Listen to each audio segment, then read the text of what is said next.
Hello my YouTube family, મારા બ્લોગમાં તમારું સ્વાગત છે। જો તમને મારા વિડીયો ગમે તો મારી ચેનલ સુનિતા ચાવડા બ્લોગને સબસ્ક્રાઈબ કરવાનું ના ભૂલતા અને લાઈક પણ। તો ચાલો, આજે છે તારીખ 29 માર્ચ અને શનિવાર અને રવિવારથી છે ચૈત્રી નવરાત્રિ। તો નવરાત્રિના 9 દિવસ પૂજા પાઠ અને ઉપવાસ પણ કરીએ છીએ આપણે। તો આજે મેં મારું મંદિર સાફ કરવાની અને જોડે જોડે ઘરનું પણ કામ સ્ટાર્ટ કર્યું છે।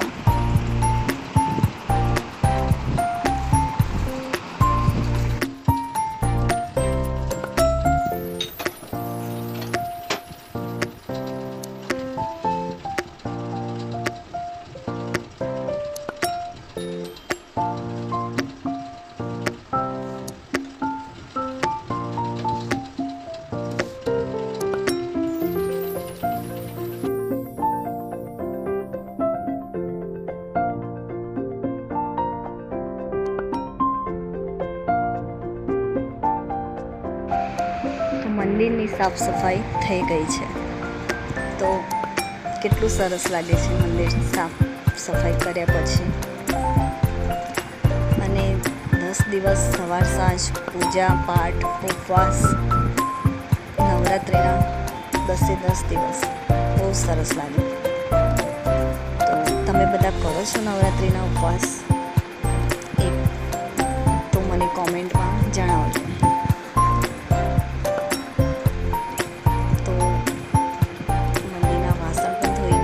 આ છે કૃષ્ણ ભગવાન, એમને પણ નવા કપડાં પહેરાવી દીધા છે। તો કેટલા સરસ લાગે છે। બસ હવે મંદિરની સાફ સફાઈ થઈ ગઈ છે। કાલથી સવાર સાંજ પૂજા પાઠ સ્ટાર્ટ। એકદમ ક્લીન લાગે છે મંદિર, એટલું સરસ લાગે છે। મંદિરની સાફ સફાઈ કર્યા પછી હવે હું મારું જમવાનું બનાવીશ। તો હું એ બનાવી છે સૂકી મેથી, જે મારી ફેવરેટ સબ્જી છે। સૂકી મેથી, જે કડવી મેથી આવે છે ને એ, તો હું એને બાફવા મૂકી દીધી છે। એ થોડી બફાઈ જાય એટલે એનું પાણી કાઢી લઈશ। તો મેથી મારી બફાઈ ગઈ છે। તો બસ હવે હું એને વઘાર આપી દઈશ। ડુંગળી, ટામેટાં અને લસણ અને મરચાં,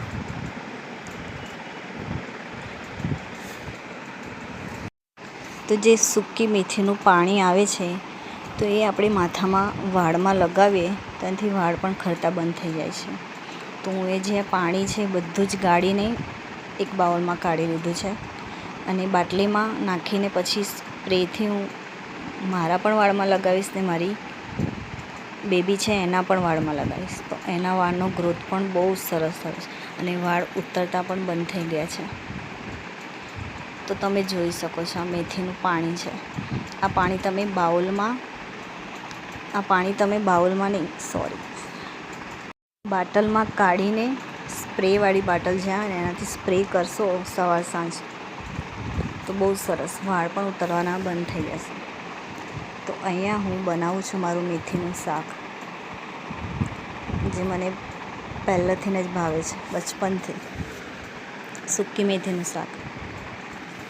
તો અહીંયા મેં ટામેટાં કટ કરી લીધા છે। હવે હું થોડું તેલ નાખીશ।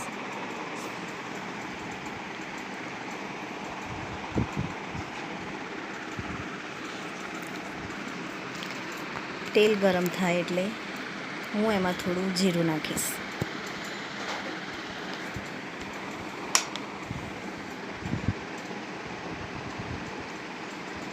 અને પછી થોડી હિંગ નાખીશ। થોડી હિંગ નાખ્યા પછી ડુંગળી, લસણ અને કળી લીમડો અને ટામેટાં એનો વઘાર આપીશ ને સારી રીતે એને સાતળીશ। થોડું શેકાયા પછી એમાં જે પેસ્ટ હતી મારી લસણની ને મરચાંની, એ પેસ્ટ અંદર એડ કરીશ.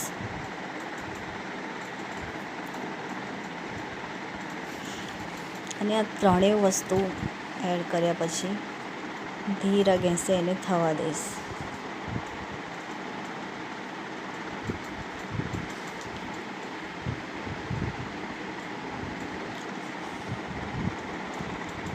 થોડો બ્રાઉન કલર આવે એટલે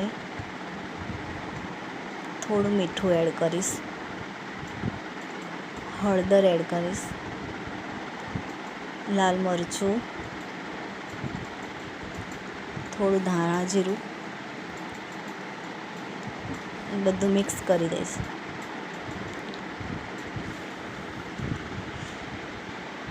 અને સૂકી મેથી જે મેં પલાળી છે એ થોડી વધારે જ છે, તો હું અડધી અત્યારે બનાવીશ અને અડધી રાત્રે બનાવીશ. તો બંને ટાઈમે હું આ જ જમીશ.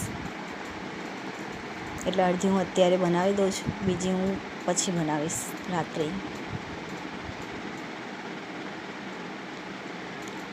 બહુ જ ગુણકારી આવે છે આ મેથીનું શાક. જો તમે ખાશો તો તમને પણ બધાને ભાવશે. નથી કડવી પણ લાગતી, અને આ બહુ જ સારી છે આપણા શરીર માટે.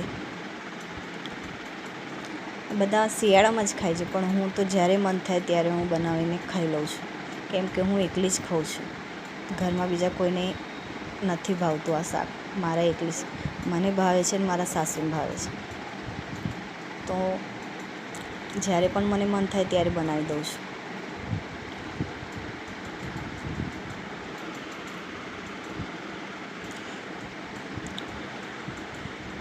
તો જુઓ ગાઈસ, કેટલું સરસ લાગે છે મેથીનું શાક દેખાવામાં પણ, અને ખાવામાં તો બહુ જ ટેસ્ટી લાગે છે.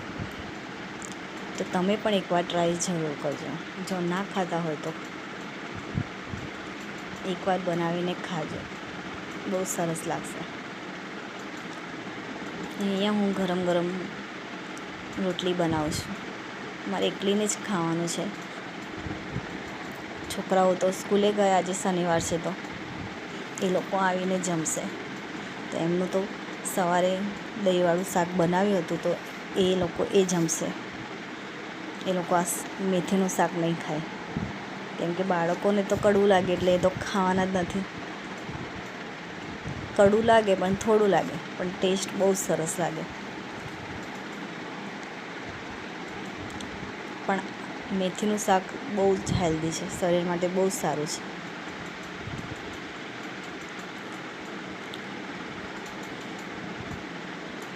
તો બસ મારા જેટલી રોટલી બનાવીને હું જમી લઈશ.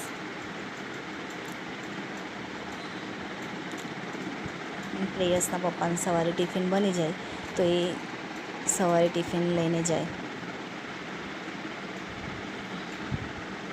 તો ચાલો હવે હું જમી લઉં. કેટલું સરસ બન્યું છે શાક.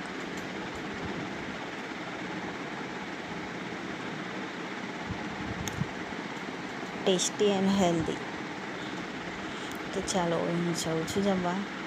તમને મારો વિડીયો ગમ્યો હોય તો પ્લીઝ લાઈક અને સબસ્ક્રાઈબ કરવાનું ના ભૂલતા, જેથી મને પણ આગળ વિડીયો બનાવવાનું અને વિડીયો મૂકવાનું મન થાય કે ના, કે કોઈ મારા વિડીયો ગમાડે છે બધા. સારું, ચાલો, જય શ્રી કૃષ્ણ.